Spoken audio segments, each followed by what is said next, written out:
Meus irmãos, a paz do Senhor Jesus, sou o evangelista Rafael e hoje a gente está aqui para ler mais uma pregação do grande pregador Charles Spurgeon. E hoje nós vamos falar sobre a primeira oração de Paulo. Foi um sermão que ele pregou na manhã de sábado, 25 de março de 1855. Tá? Vamos lá? Não se esqueça de curtir e compartilhar e também deixar seus comentários aqui no vídeo, amém? Diz assim: pois ele está orando. Atos 9:11. Deus tem muitos métodos de sufocar uma perseguição. Ele não permitirá que sua igreja seja injustiçada ou vencida por seus inimigos. Ele não carece de meios para virar o caminho dos ímpios de cabeça para baixo. De duas formas ele geralmente realiza seu objetivo. Às vezes, confundindo o perseguidor, e outras vezes, de um modo mais abençoado, convertendo-o. Às vezes ele confunde seus inimigos, faz o adivinho ficar louco. Ele permite que o homem que vem contra ele seja totalmente destruído.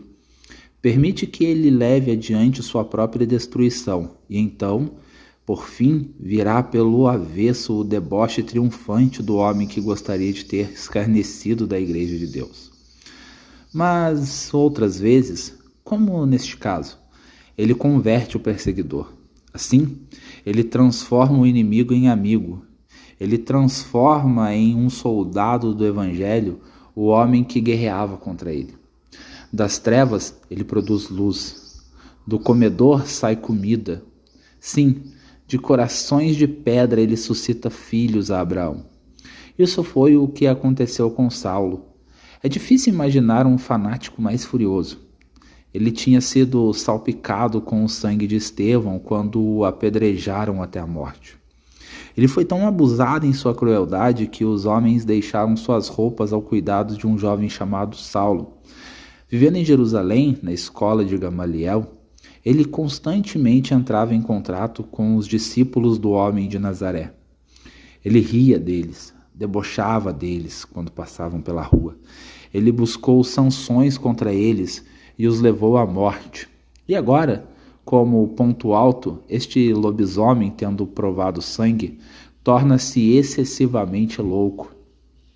Ele decide ir a Damasco para que pudesse se satisfazer com o sangue de homens e mulheres, para que pudesse prender os cristãos e levá-los a Jerusalém, para sofrerem o que ele considerava ser uma justa punição por sua heresia e afastamento da religião antiga. Mas vejam como o poder de Deus foi maravilhoso. Jesus interrompe este homem em sua carreira louca, exatamente quando, com sua lança, ele estava arremetendo contra Cristo. Cristo o encontrou, derrubou-o da cela, lançou-o ao chão e lhe perguntou: Saulo, Saulo, por que me persegues? Ele então graciosamente removeu o coração rebelde de Saulo. Deu-lhe um novo coração e um espírito reto. Mudou seu objetivo, levou-o a Damasco, deixou-o prostrado por 3 dias e 3 noites. Falou com ele, fez sons místicos murmurarem em seus ouvidos e colocou no fogo toda a sua alma. E quando, por fim, ele se recuperou daquele transe que durou 3 dias e começou a orar, Jesus desceu do céu. Veio uma visão a Ananias e disse: Dispõe-te, vai à rua que se chama Direita e, na casa de Judas, procura por Saulo, apelidado de Tarso, pois ele está orando. Primeiro, o nosso texto foi um anúncio: ele está orando. Segundo, foi um argumento: ele está orando. Então, para concluir, tentaremos fazer uma aplicação de nosso texto ao coração de vocês. Embora a aplicação seja somente de Deus, confiamos que Ele terá prazer em fazer essa aplicação enquanto a palavra é pregada. Primeiro, aqui é um anúncio. Procura por Saulo, apelidado de Tarso, pois ele está orando. Sem qualquer prefácio, permita-me dizer que este foi o anúncio de um fato que foi percebido no céu, recebido com alegria pelos anjos, que foi surpreendente para Ananias e que era uma novidade para o próprio Saulo. Este foi o anúncio de um fato que foi percebido no céu. O pobre Saulo tinha sido levado a clamar por misericórdia, e no momento em que começou a orar, Deus começou a ouvir.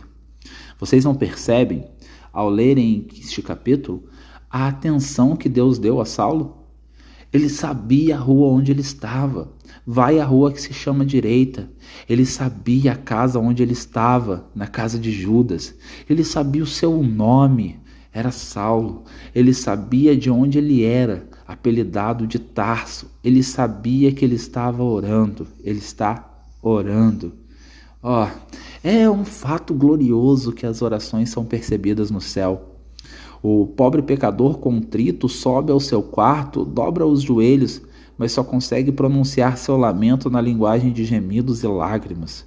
Vejam, esse gemido faz todas as harpas do céu vibrarem com música. Esta lágrima foi coletada por Deus e colocada na garrafinha do céu, para ser preservada para sempre. O suplicante, cujos temores impedem suas palavras, será bem atendido pelo Altíssimo. Ele pode derramar apenas uma lágrima ligeira, mas a oração é o derramar de uma lágrima.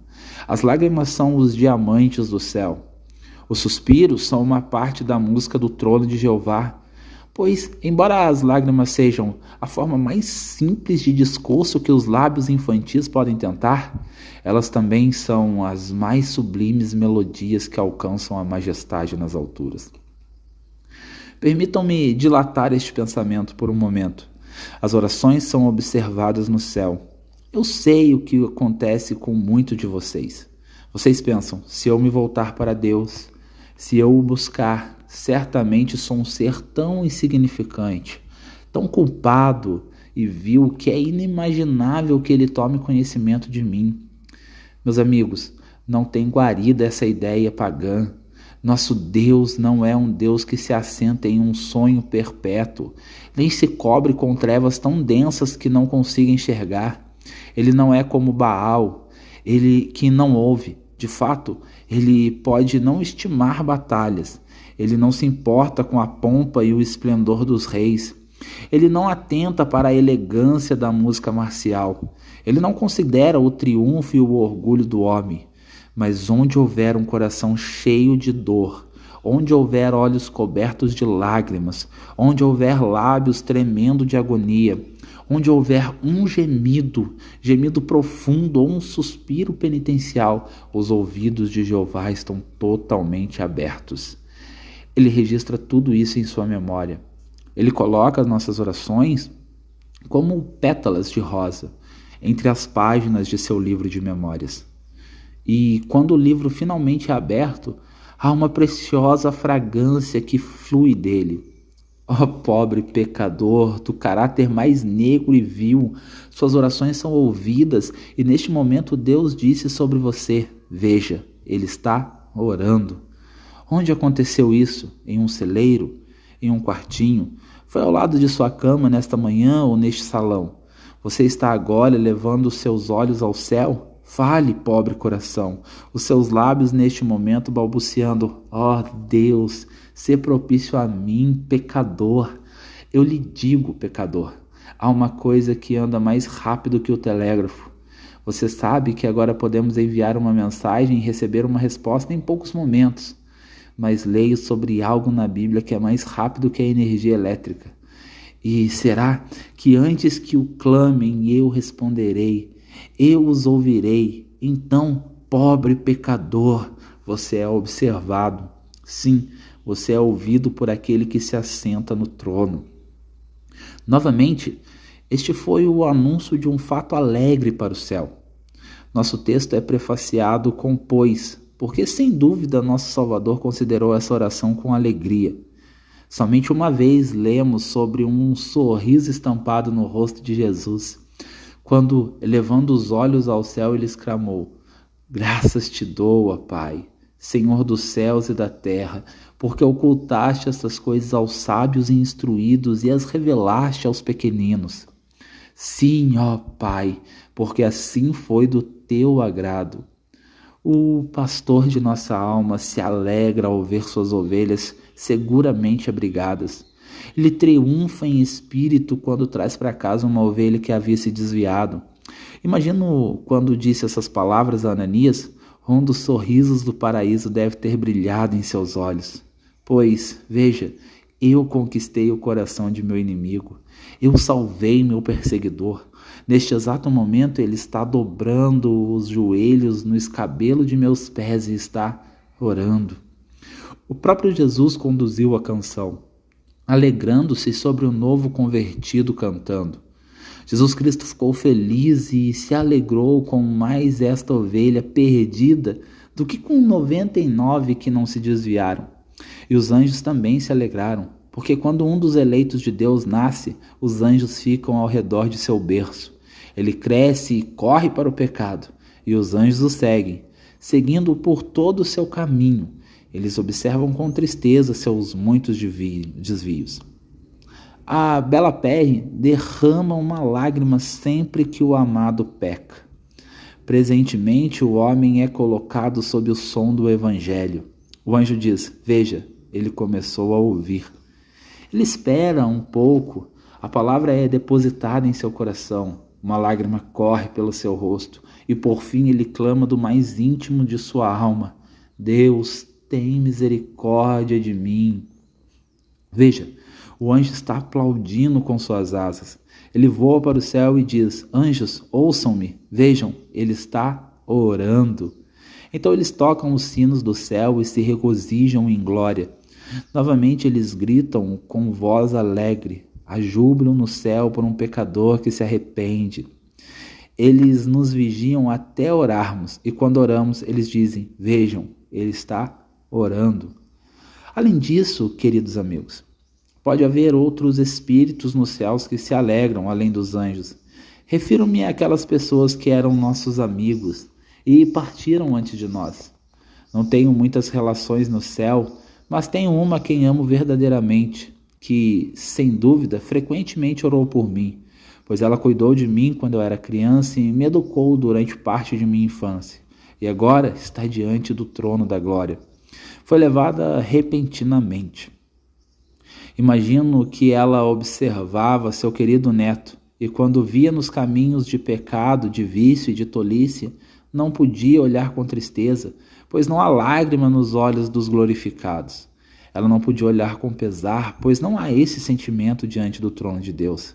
Mas naquele momento em que, pela graça soberana, fui levado a orar, quando totalmente sozinho dobrei meus joelhos e lutei, parece que a vejo quando disse, vejam, ele está orando.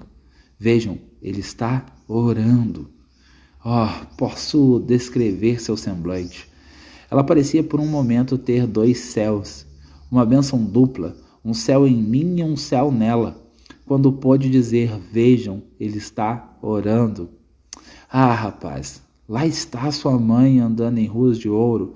Ela está olhando para você agora. Ela cuidou de você. Em seu peito ela o alimentou quando você era criança.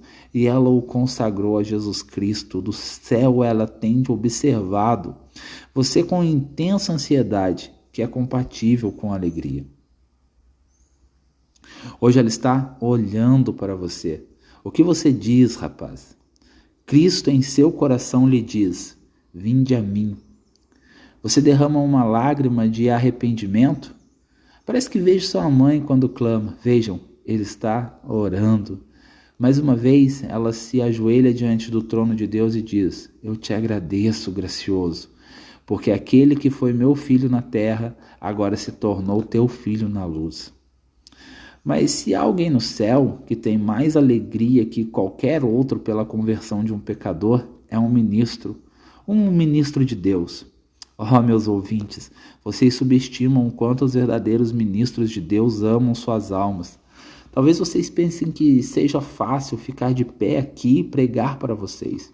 Deus sabe que, se isso fosse tudo, este seria um trabalho fácil. Mas quando pensamos que, quando falamos a vocês, sua salvação ou condenação, em alguma medida, depende do que dissermos, quando refletimos que, se formos atalaias infiéis, Deus requererá o sangue de vocês de nossas mãos, bom Deus, Quando reflito que preguei para milhares de pessoas durante a minha vida e talvez tenha dito muitas coisas que não deveria ter dito, isso me assusta. Isso me faz temer e tremer. Lutero disse que podia encarar seus inimigos, mas não era capaz de subir as escadas de seu púlpito sem que seus joelhos tremessem. A pregação não é brinquedo de criança, não é algo que possa ser feito sem labor e angústia.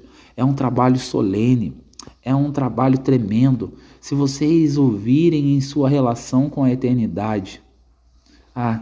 Como o ministro de Deus ora por vocês.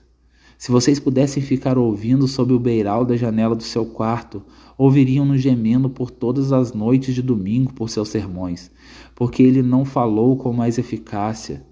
Vocês o ouviram argumentando com Deus, quem creu em nossa pregação e a quem foi revelado o braço do Senhor. Quando ele os observa de seu descanso no céu, quando ele os vê orando, como ele bate palmas e diz: veja, Senhor, o filho que me deste, veja, ele está orando. Estou certo de que, quando vê um de seus ouvintes conhecer o Senhor, temos o sentimento semelhante ao daquele que salvou alguém de afogamento. Há um pobre homem na correnteza, ele está afundando, ele vai se afogar, mas eu o agarro firmemente, levo-o para a margem e o coloco no chão. O médico chega, olha para ele, põe a mão sobre ele e diz: temo que esteja morto. Aplicamos todos os meios de que dispomos. Fazemos tudo o que podemos para salvar sua vida. Sinto que fui o resgatador daquele homem. Inclino a cabeça e coloco o ouvido ao lado de sua boca e finalmente digo: ele está respirando, ele está respirando. Que prazer há nesse pensamento. Ele está respirando. Ainda há vida. Da mesma forma, quando encontramos um homem orando, gritamos: ele está respirando. Ele não está morto, ele está vivo. Pois quando uma pessoa ora, ela não fica morta em delitos e pecados, mas é levada à vida, é alimentada pelo poder do Espírito. Ele está orando. Essa foi uma alegre notícia no céu dada por Deus. Então, em segundo lugar, este foi um evento muito surpreendente para os homens. Ananias levantou as mãos em assombro. Ó Senhor, pensei que qualquer pessoa pudesse orar, mas neste homem? Isto é possível? Não sei como acontece com os outros ministros, mas às vezes olho para esta ou aquela pessoa na congregação e digo: bem, há boas perspectivas sobre eles. Acho que foram alcançados. Acredito que há uma obra em andamento e espero logo ouvi-los dizer que o Senhor fez pelas almas deles. Logo, talvez não vejo nada sobre eles e perco o contato com eles. Mas em vez disso, meu bom mestre me envia um sobre o qual eu não tinha esperança. Um proscrito, um bêbado, um depravado, para louvar a glória de sua graça. Então, assombrado, levanto as mãos pensando: tinha imaginado qualquer pessoa, menos você. Lembro-me de um fato que ocorreu há algum tempo. Havia um pobre homem de uns 60 anos de idade. Ele tinha sido um marinheiro violento, um dos piores homens da vila. Ele tinha o costume de beber e parecia ter prazer quando estava amaldiçoando e praguejando. Porém, certo domingo, ele veio à capela quando um grande amigo meu estava pregando sobre o texto em que Jesus chora sobre Jerusalém. E o pobre homem pensou: o quê? Jesus Cristo chorou por um desgraçado como eu? Ele pensava que era mal demais para Cristo se importar com ele. Por fim, ele foi até o ministro e disse: Senhor, durante 60 anos estive navegando sob as cores do diabo. É a hora de eu ter um novo dono. Quero abandonar o velho barco e deixar que afunde. Então terei um novo barco e navegarei sob as cores do príncipe Emanuel. Desde aquele momento, aquele homem tem sido um homem de oração, andando diante de Deus em sinceridade. No entanto, ele era exatamente o último homem que vocês teriam imaginado que faria isso. Por alguma razão, Deus escolheu os últimos homens. Ele não se importa com os diamantes, mas apanha as pedras sem valor, pois ele é capaz de, dessas pedras, suscitar filhos a Abraão. Deus é mais sábio que os químicos. Ele não apenas refina o ouro, mas transforma o metal comum em joias preciosas. Ele pega o mais imundo e mais vil e o transforma em seres gloriosos, torna-os santos, embora tenham sido pecadores, e os santifica, embora tenham sido impuros. A conversão de Saulo foi uma coisa estranha, mas, amados, foi estranho que vocês e eu nos tornássemos cristãos. Permitam-me perguntar-lhes: se alguém lhes dissesse há alguns anos que você pertenceria a uma igreja e seria contado com os filhos de Deus, o que vocês diriam? Bobagem! Não sou um de seus metodistas cantantes. Não tenho nenhuma religião. Amo pensar e penso como gosto. Vocês não diriam isso?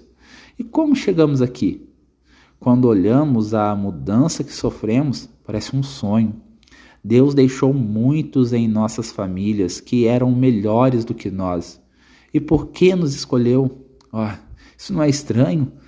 Não devemos levantar as mãos assombrados como Ananias e dizer: vejam, vejam, vejam, aconteceu um milagre na terra, uma maravilha no céu.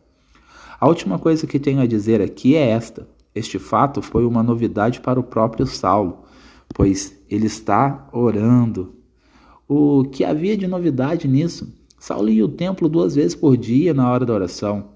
Se vocês o tivessem acompanhado, vocês o teriam ouvido falar belamente em palavras como essa: ó Deus, graças te dou, porque não sou como os demais homens, roubadores, injustos e adúlteros, nem ainda como este publicano. Jejuo 2 vezes por semana e dou o dízimo de tudo quanto ganho. Vocês os veriam fazendo uma bela oração diante do trono de Deus. No entanto, o texto diz: ele está orando.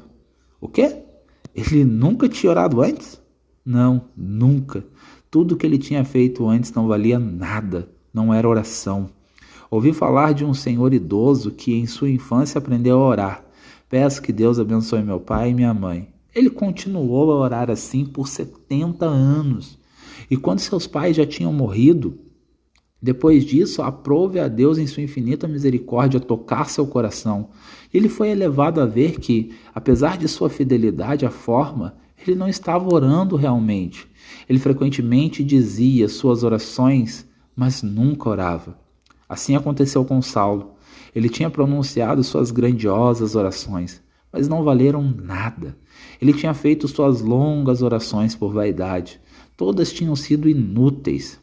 Agora, ele faz uma verdadeira petição e é dito: ele está orando. Vocês veem este homem tentando ser ouvido por seu Criador? Como ele se comporta? Ele fala latim e versos brancos diante do trono do Todo-Poderoso. Mas Deus se assenta em calma indiferença e não dá atenção. Então o homem tenta um estilo diferente, obtém um livro e dobra seus joelhos novamente. Dessa vez ele está orando de uma forma agradável. Está fazendo a melhor oração antiga que já foi feita. Mas o Altíssimo não dá atenção às suas formalidades vazias. Por fim, a pobre criatura joga fora o livro, esquece os versos brancos e diz: Senhor, ouve-me por amor a Cristo. Ouça-o, diz Deus, eu o ouvi. Aqui está a misericórdia que vocês procuravam. Uma oração genuína é melhor que 10.000 formas. Uma oração que vem da alma é melhor que uma miríade de leituras frias. Deus abomina as orações que fluem apenas da boca e da cabeça.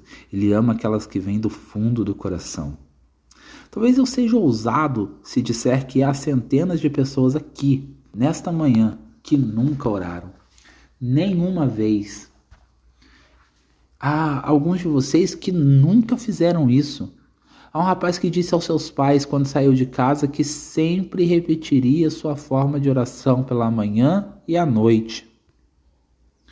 No entanto, ele ficou envergonhado e desistiu. Bem, rapaz, o que você fará quando morrer? Você terá a senha para passar pelo portão da morte? Você entrará no céu pela oração? Não, não entrará. Você será tirado da presença de Deus e lançado fora. Em segundo lugar, temos aqui um argumento, pois ele está orando. Isso foi um argumento antes de tudo. para a segurança de Ananias. O pobre Ananias estava com medo de ir até Saulo. Ele achava que isso era o mesmo que entrar na toca de um leão. Se eu for à casa dele, pensou Ananias, no exato momento em que me vir, ele me levará a Jerusalém, pois sou um dos discípulos de Cristo. Não me atrevo a ir. E Deus disse, ele está orando. Bem, disse Ananias, isso é o suficiente para mim. Se ele é um homem de oração, não irá me ferir.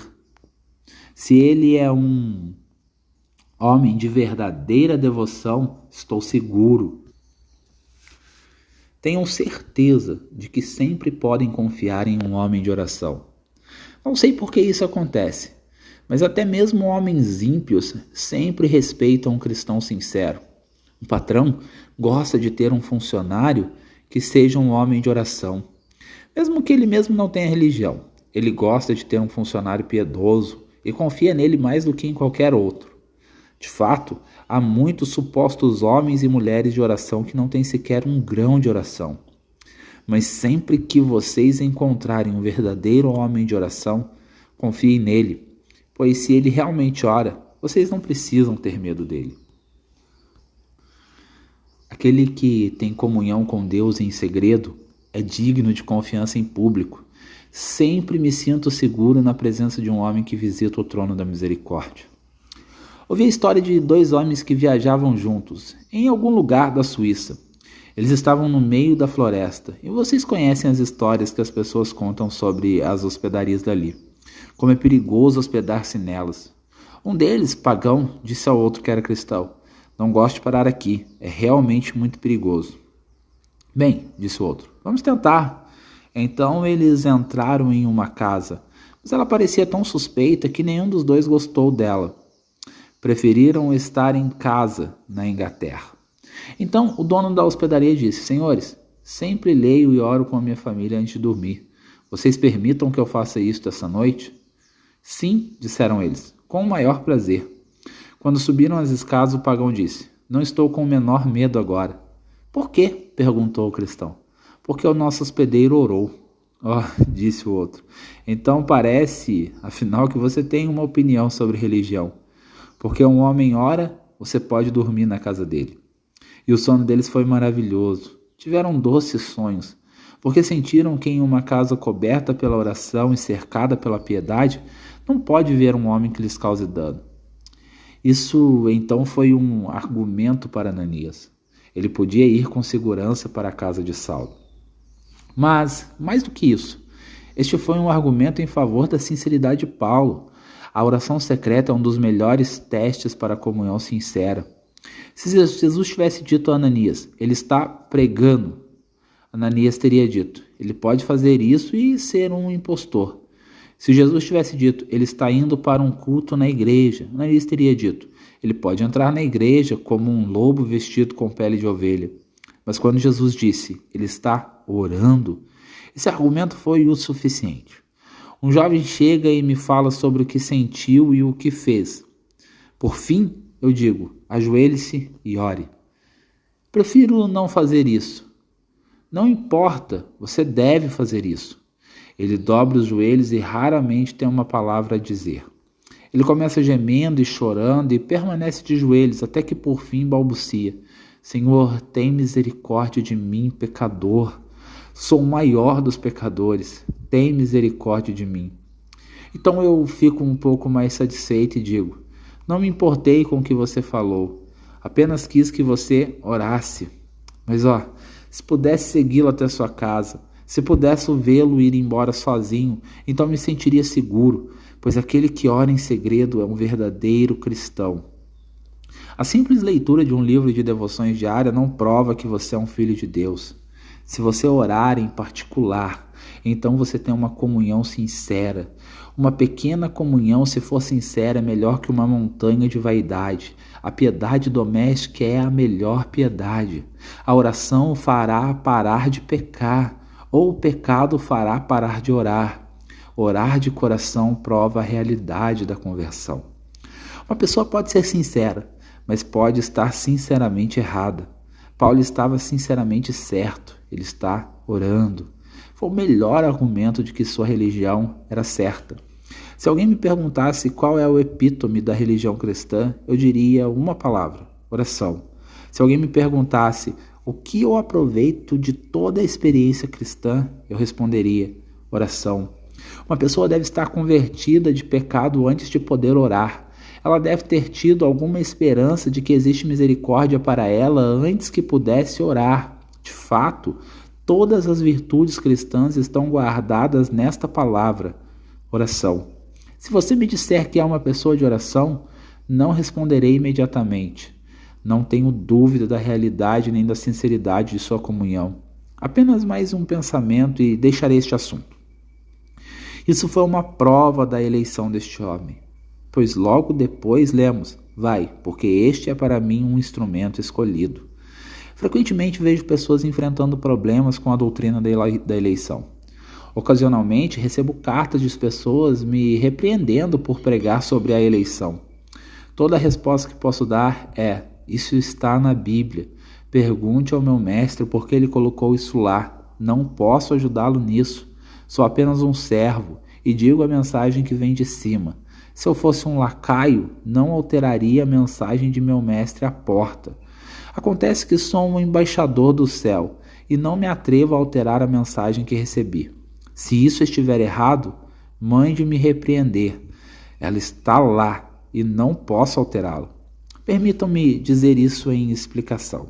Alguns dizem: como posso saber se sou um eleito de Deus? Tenho medo de não ser um eleito de Deus. Você ora?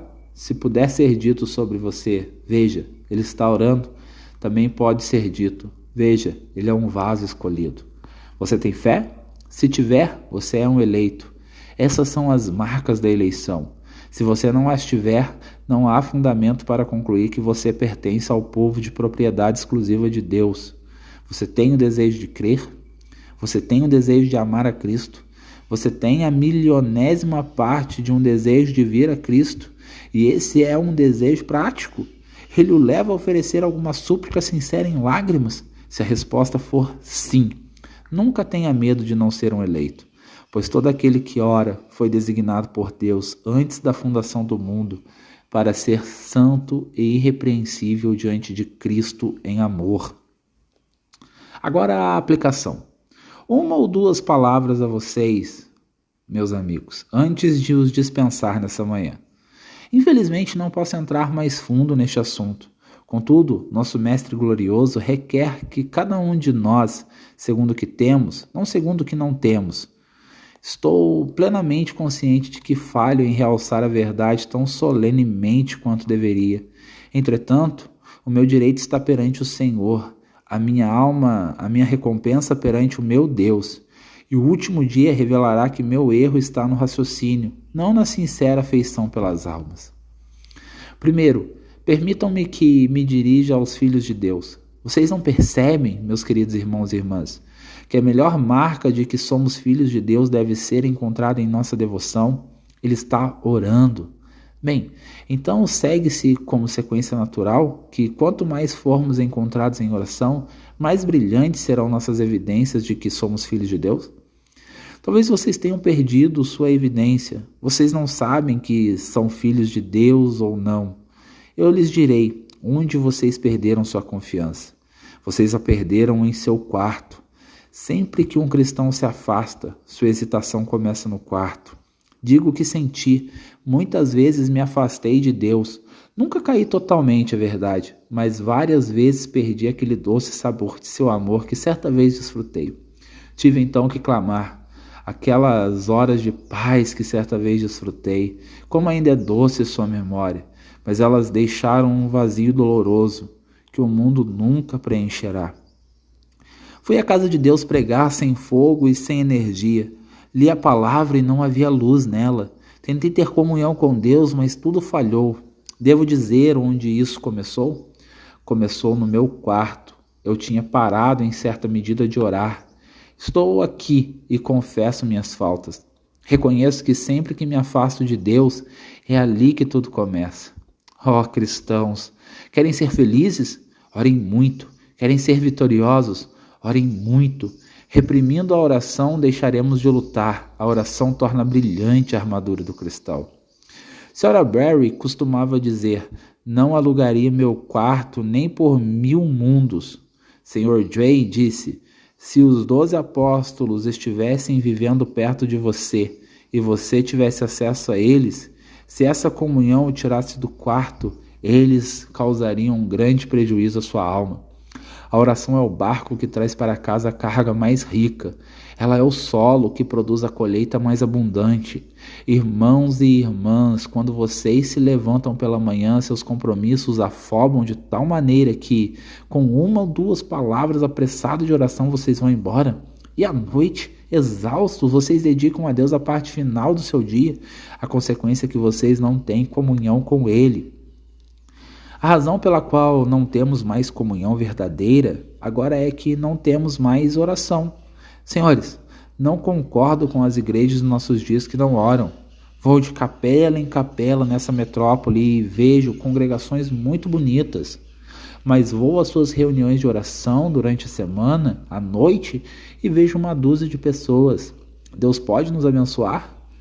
Ele pode derramar seu Espírito sobre nós enquanto existirem coisas como estas?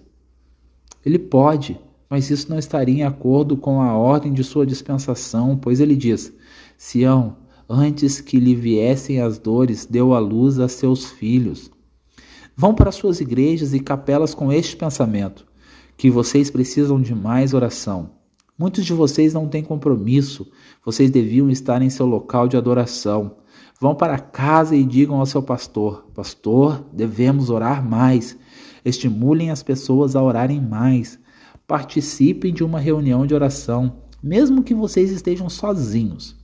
E se perguntarem quanto estavam presentes, digam 4. 4? Por quê? Porque estava eu, o Pai, o Filho e o Espírito Santo. E tivemos uma rica e verdadeira comunhão. Devemos ter uma expansão da devoção verdadeira. Senão, o que será de nossas igrejas? O que Deus nos desperte e que todos e nós nos estimulemos a orar, pois quando oramos, somos vitoriosos. Gostaria de fazer com vocês esta manhã o que Sansão fez com as raposas: amarrar em vocês os tições de oração e mandá-los por entre a plantação de milho, até vocês queimarem tudo. Gostaria de provocar uma conflagração com minhas palavras e colocar todas as igrejas em chama, até que tudo fosse queimado como um sacrifício ao trono de Deus. Se vocês orarem, terão a prova de que são cristãos.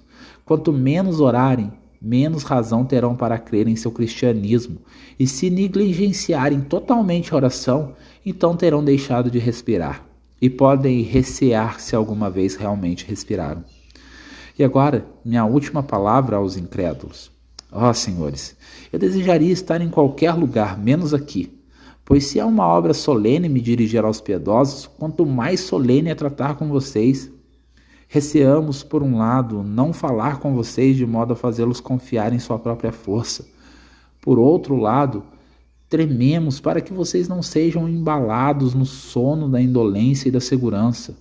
Creio que a maioria de nós sente alguma dificuldade quanto ao modo mais adequado de pregar para vocês. Não que duvidemos, mas que o Evangelho deve ser pregado. Mas nosso desejo é fazer isso de modo a ganhar suas almas. Sinto-me como um atalaia, que enquanto guarda a cidade, é oprimido pelo sono. Quão sinceramente ele se esforça para se manter desperto, enquanto a fraqueza o vence. A lembrança de sua responsabilidade o põe em movimento. Ele não tem falta de vontade, mas de poder. E assim, espero que todos os atalaias do Senhor estejam ansiosos por serem fiéis. Enquanto, ao mesmo tempo, conhecerem sua imperfeição. Verdadeiramente, o ministro de Cristo se sente como o velho zelador do farol Redstone. A vida estava indo embora rápido, mas reunindo todas as suas forças, ele se arrastou uma vez mais para acender as luzes antes de morrer. O que o Espírito Santo nos capacite a manter aceso o farol brilhante, para adverti-lo sobre as rochas, os bancos de areia e a areia movediça que os rodeia, e que possamos sempre guiá-los a Jesus, e não ao livre-arbítrio ou ao mérito da criatura. Se, meus amigos, soubessem quão ansiosamente tenho buscado a direção divina na importante matéria de pregar aos pecadores, não se sentiriam como algum deles, quando imaginam que me dirijo a eles erradamente. Quero fazer como Deus me ordena, e se Ele me disser para falar aos ossos secos para que vivam, devo fazer isso, mesmo que isso não agrade aos outros. Pois se não fizer isso, serei condenado por minha própria consciência e por Deus. Agora, com toda a solenidade possível, permitam-me dizer que uma alma sem oração é uma alma sem Cristo. Assim como vive o Senhor, vocês que nunca oraram estão sem Deus, sem esperança, estão estranhos à comunidade de Israel. Vocês que nunca souberam o que é um gemido ou uma lágrima caindo, estão destituídos de piedade. Permitam-me perguntar-lhes, senhores, se alguma vez pensaram no estado terrível em que estão. Vocês estão longe de Deus e por isso Deus está irado com vocês, pois Deus é justo juiz, Deus que sente indignação todos os dias.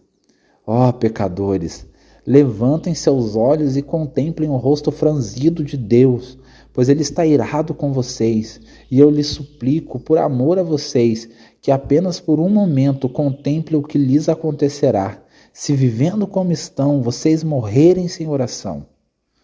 Não pensem que uma oração em seu leito de morte o salvará. A oração no leito de morte geralmente é uma farsa no leito de morte. Não resolve nada. É uma moeda que não entrará no céu, mas é estampada pela hipocrisia e feita de metal vil. Prestem atenção, senhores. Permitam-me perguntar-lhes, se vocês nunca oraram, o que farão? Para vocês seria uma boa coisa se a morte fosse um sono eterno, mas não é. Se estiverem no inferno, o suplício e as dores, mas não vou atormentar seus sentimentos tentando descrevê-los. Que Deus permita que vocês nunca sintam o tormento dos perdidos. Apenas imaginem aquele pobre infeliz nas chamas que está dizendo: molhe em água a ponta do dedo e refresque minha língua.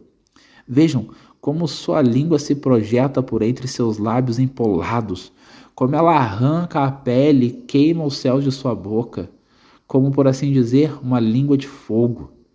Vejam-no clamando por uma gota de água.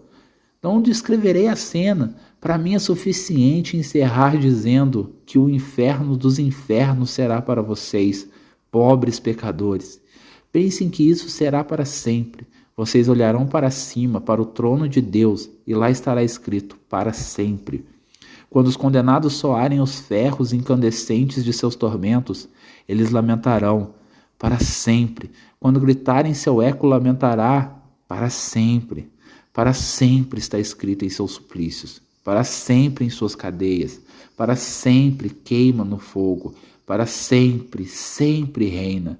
Doloroso pensamento. Se eu pudesse sair, estaria feliz. Se houvesse uma esperança de libertação, eu poderia ficar em paz, mas estou aqui para sempre. Senhores, para escaparem dos tormentos eternos, para que sejam encontrados entre os abençoados, o caminho para o céu só pode ser encontrado pela oração a Jesus, pela oração ao Espírito, pela súplica junto ao seu trono de misericórdia. Tão certo como eu vivo, diz o Senhor Deus, não tenho prazer na morte do perverso, mas em que o perverso se converta do seu caminho e viva. Convertei-vos dos vossos maus caminhos, porque é a vez de morrer, ó casa de Israel. Benigno e misericordioso é o Senhor. Vamos até Ele e digamos: Ele curará as nossas rebeliões, Ele nos amará livremente e nos perdoará graciosamente por amor ao nome de seu Filho. Se eu pudesse ganhar pelo menos uma alma hoje, iria para casa satisfeito. Se eu pudesse ganhar 20, exultaria. Quanto mais almas eu ganhar, mais coroas vou usar. Não tirarei todas elas imediatamente e as jogarei aos pés de Jesus. E direi: não a mim, Senhor, não a mim, mas ao teu nome da glória para sempre. A oração foi designada para carregar as bênçãos que Deus planeja dar. Enquanto viverem, os cristãos devem orar, pois somente enquanto oram eles vivem. E você ficará em silêncio quando Cristo espera pela sua oração? Minha alma, você tem um amigo nas alturas. Levante-se e se esforce pelo seu benefício lá. A oração suporta a alma que é fraca. Embora o pensamento seja quebrado e a linguagem imperfeita, ore, se puder, ou se não puder falar, mas ore com fé no nome de Jesus.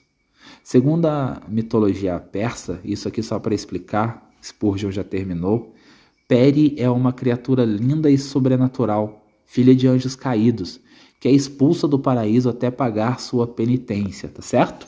Só para nós sabermos o que é Peri. Irmãos, essa foi mais uma pregação de Spurgeon. Que Deus abençoe as nossas vidas e nós possamos nos regozijar junto a essa linda mensagem que nos inspira a orar cada vez mais. Amém? Não se esqueça de curtir, comentar e compartilhar. Até o próximo vídeo. Que Deus os abençoe.